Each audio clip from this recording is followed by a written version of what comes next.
Dr. Babasaheb Ambedkar, Open University.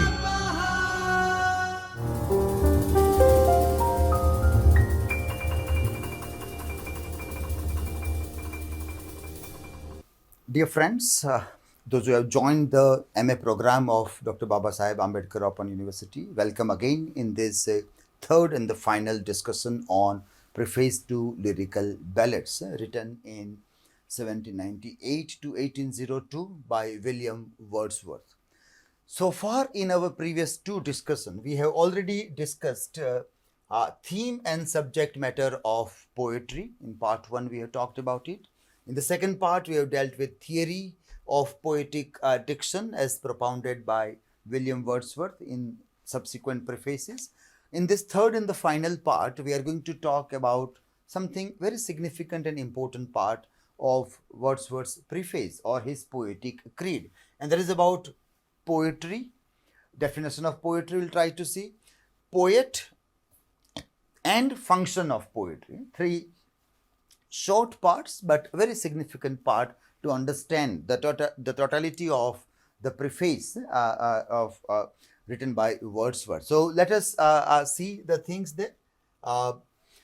So definition of poetry first when we see that. So Wordsworth's famous definition is, and like it is like any student of literature may very well remember this famous lines, spontaneous overflow of powerful feelings and emotions recollected in tranquility.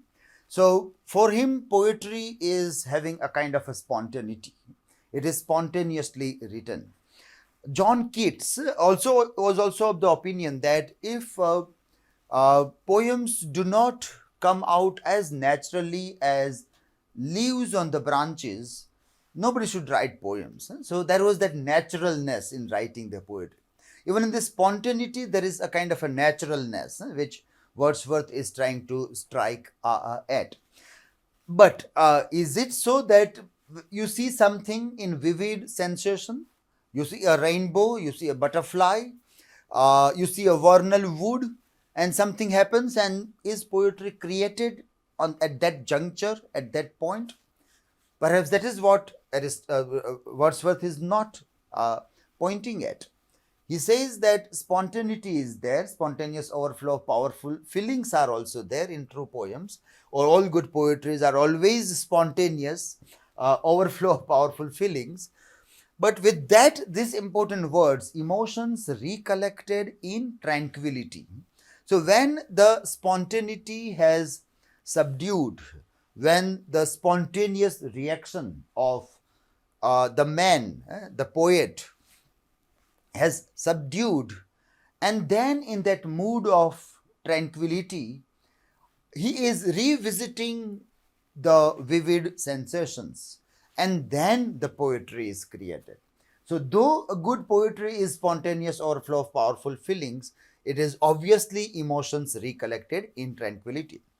If there is any one poem which helps us in understand this poetic creed of William Wordsworth, that is Daffodils. That is Daffodils poem. This poem helps us understand what actually he wanted to perhaps say there. Okay? So if we try to see this poem here and try to understand that how is this written and how does this help us understand the definition of poetry. So famous lines, I wandered lonely as a cloud that floats on high over vales and hills, and then the waves beside them danced, but they outdid the sparkling waves in the glee. I gazed and gazed, but little thought what wealth the show to me had brought. Then, for oft when on my couch I lie, in vacant or in pensive mood, they flash upon that inward eye which is the bliss of solitude, and then my heart with pleasure fills and dances with the daffodils. Now, this poem, if we see the grammatical structure in this poem that also helps us, the spontaneity and tranquility of this poem. So, for example, I wandered lonely. What we see here, wandered lonely, and then I saw, uh, and then danced, and then I gazed and gazed. So this all words, if you see, they are written in past tense. They're written in past tense. And when we come down here in the later part of the poem, what we find here is that I lie. They flash upon the inward eye, which is the bliss of solitude, this, and then dances. Suddenly we see here there is present tense.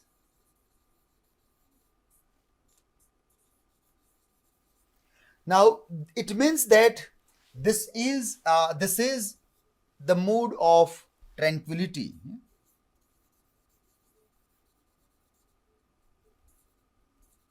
This is the mood of tranquility. This was the mood of spontaneity. This was the mood of spontaneity. But now when we see that the mood of spontaneity has become past, what is the present when poetry is created? When it is created, there is tranquility. All those spontaneous emotions have subdued. And then he says, when I wandered lonely as a cloud, I have seen the valleys and the hills, and in all the vivid sensation, I enjoyed the nature. They went on striking deeply somewhere at my emotions and feelings. And when he visualized dancing, host of dancing daffodils, 10,000 dancing in a breeze, this. And then he gazed and gazed at that. But little thought of wealth the show to me had brought that time. At that time when he was in that mood of spontaneity or in that euphoric mood, there was no thought at all. Little thought, almost no thought of wealth the show to me had brought.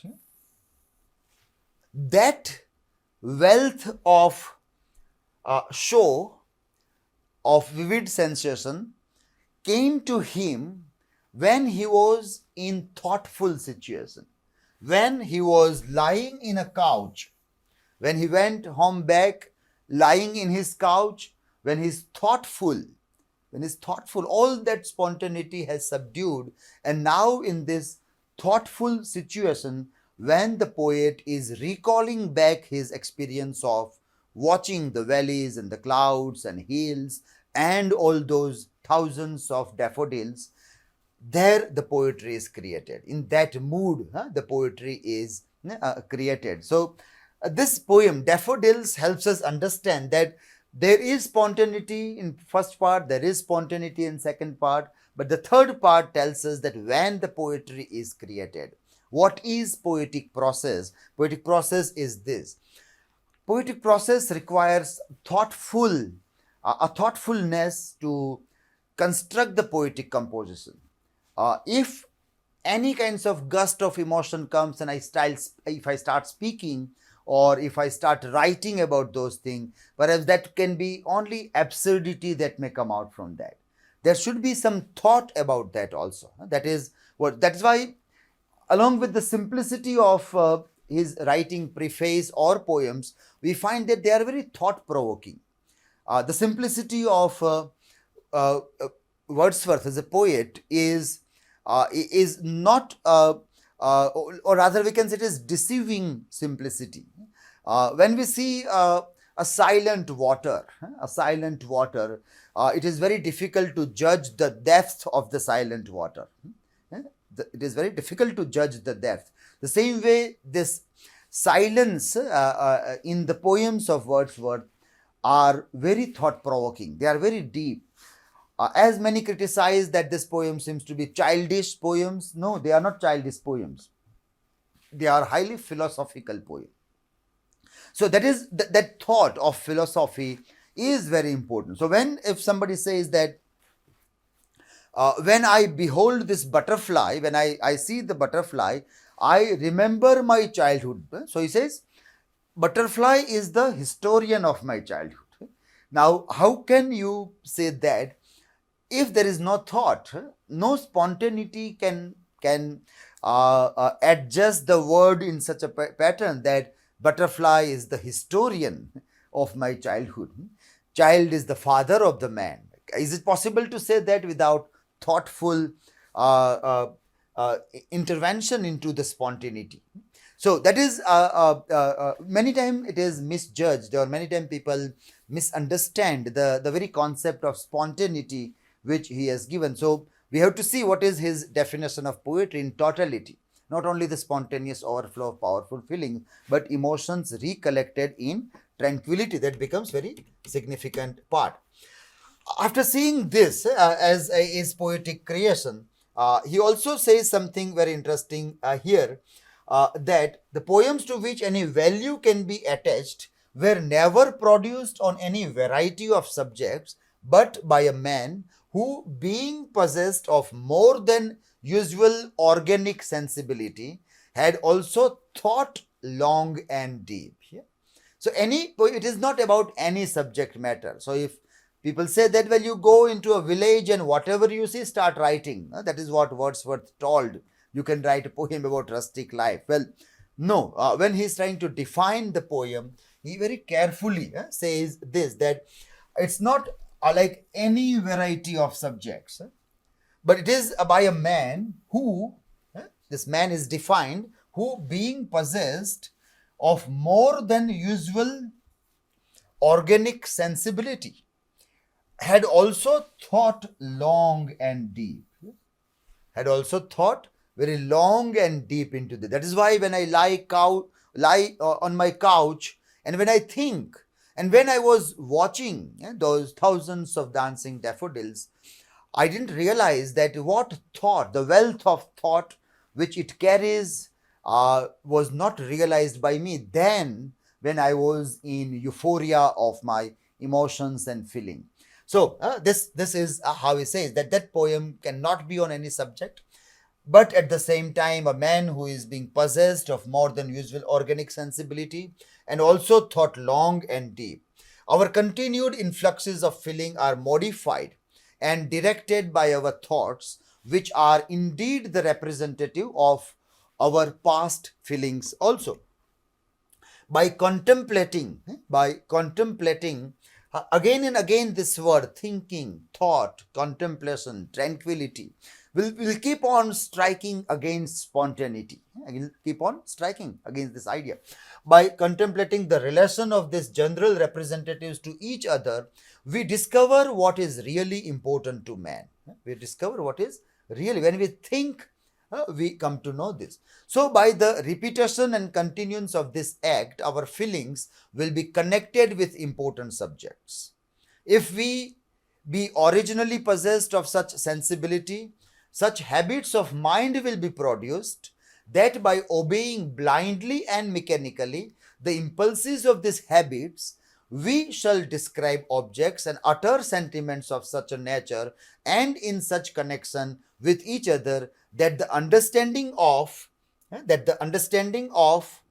the reader must necessarily be in some degree enlightened, and this affections strengthened and purified also.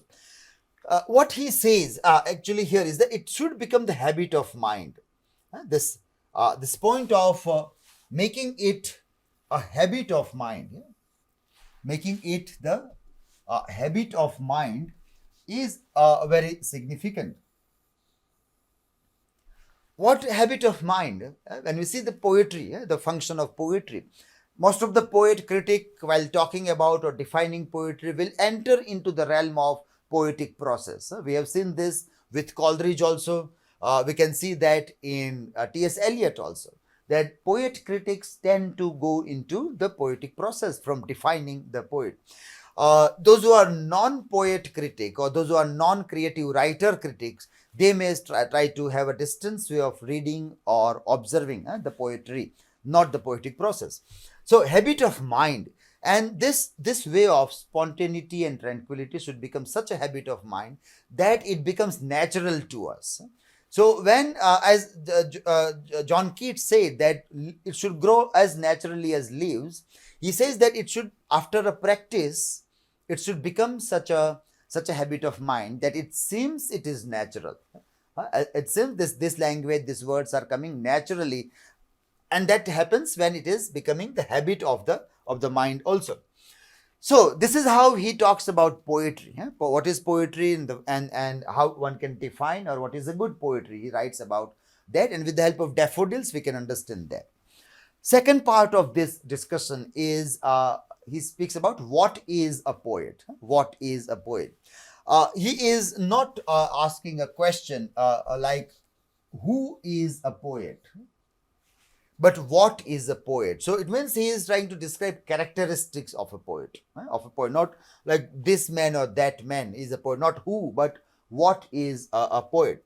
So he is a man speaking to man, straightway he says he is a man speaking to man. It is true, endowed with more lively sensibility, more enthusiasm and tenderness. So it is a common man speaking to common man. He is a man who wants to be understood by everybody. That is the man speaking to man means. He is not somebody who is different from these people. He is a man speaking to man. When in modernist literature we find that the literature becomes esoteric. At that time the writers lift their level to such a level, and then they deny to come down to the people's level. They make it deliberately difficult, and they would perhaps make a statement or say that you have to raise your level to understand us. We are not going to lower our level to reach out to you. In Wordsworthian world, this is a common man who wants to speak to common man. So he is coming down. He is trying to utilize their language, their subject matter, their emotions, their feelings, so that he can have a communication with the common man. So in that context, man speaking to man.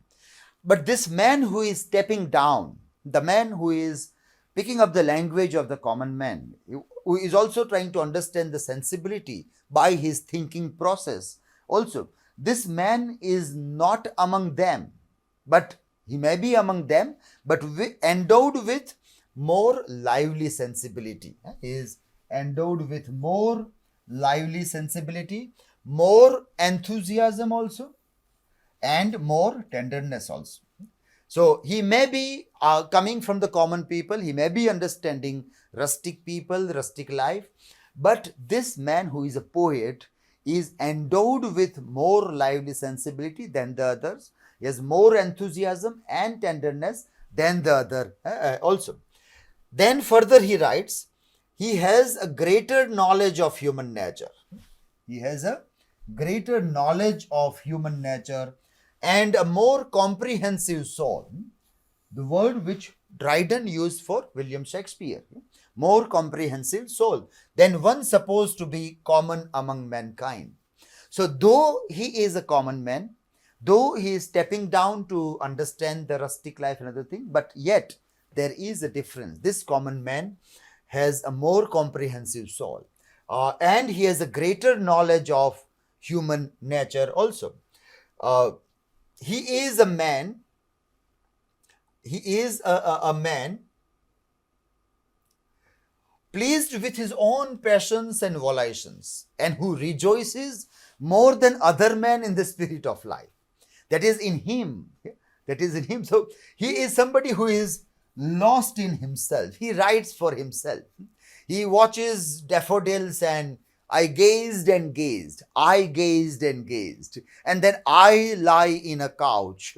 So delighting to contemplate similar volitions and passions as manifested in the goings on of the universe, and habitually compelled to create them where he does not find them.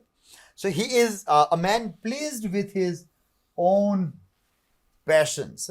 So the wonderful poetries are written for one's own sake. The great work of art is written for one's own sake. There is an urge to write. It is not that somebody should listen to me or somebody should read me. There is not that urge there. Sometimes when we have this online classes during COVID time or these kinds of recordings where in a studio all alone in absence of all the students or the watchers, or like you don't know if anybody is going to watch you or not, you also feel the similar thing. Like these kinds of lectures are like Wordsworthian poetry. You do it for your own passion. You enjoy doing this, so you keep on doing that, irrespective of whether anybody is going to watch it and learn from it or not. So, Preface, Wordsworth Preface, his understanding of a poet helps us understand, or we can imbibe it into whatever we do with full passionate capacities. Yeah. So he says, pleased with own passions, rejoices more than, who rejoices more than other men in the spirit of life, in the spirit of life, than in him.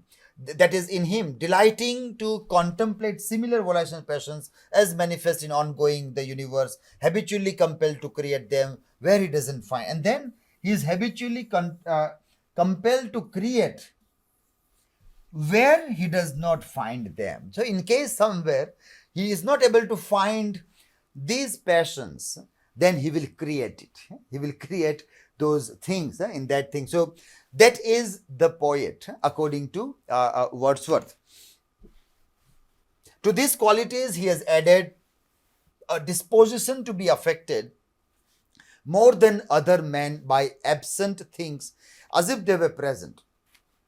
He has an ability of conjuring up in himself passions which are indeed far from being those produced by real events, especially in those parts of the general sympathy which are pleasing and delightful.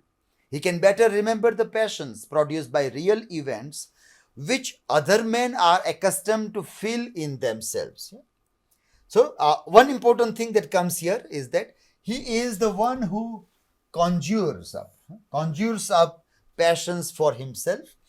He also has this capacity to produce or create the emotions and feelings where they are not. So if in the real experience or an event, if it is not there in real events, then he has the power to create those passions into those things also. He can better remember. He can better remember the passions produced by real events which other men are accustomed to feel in themselves. Then finally, from practice, he has acquired a greater readiness and power in expressing what he thinks and feels. And especially those thoughts and feelings which by his own choice or from the structure of his own mind arise in him without immediate external excitement. Yeah? Without immediate external excitement. All this thinking and feeling, they merge together and then they find an appropriate expression in form of the words, language, looking at butterfly or a vernal wood or dancing daffodils or a rainbow in the sky or a cloud, floating cloud in the sky there. Okay? So that is this poet. That is what Wordsworth meant by poet. What is a poet? Not who is a poet. This general characteristics he puts in this. Okay?